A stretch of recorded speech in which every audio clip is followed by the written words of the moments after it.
Against ഇതാണ് ത്രിവേണി സംഗമമാണിത്. ത്രിവേണി സംഗമത്തിലൊന്നും വെള്ളമില്ല. ത്രിവേണിയാണിത്. പമ്പ ത്രിവേണി അല്ലേ? ത്രിവേണി അല്ലേ?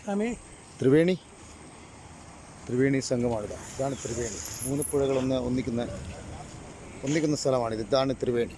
നമ്മുടെ സ്വാമികളൊക്കെ ഇവിടെ കുളിക്കുകയാണ്. നമ്മളും ത്രിവേണി സംഗമത്തിന് ഈ വെള്ളമില്ലാത്ത ഈ സമയമാണിത്. മഴക്കാലം തുടങ്ങിയിട്ടില്ല. അപ്പോൾ ഇന്ന് 25 ആയിട്ടുള്ളൂ. അപ്പോൾ ഇവിടെയൊക്കെ ഈ പാലം വരെ മുങ്ങുന്ന ഒരു ഘട്ടം വരും.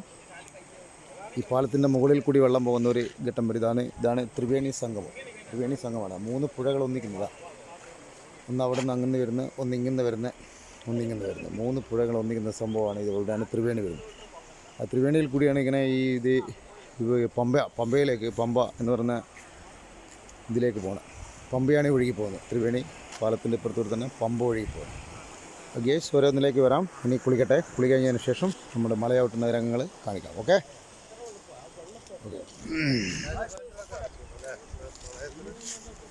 മെഡിമിക്സ് ആണായിരുന്നു.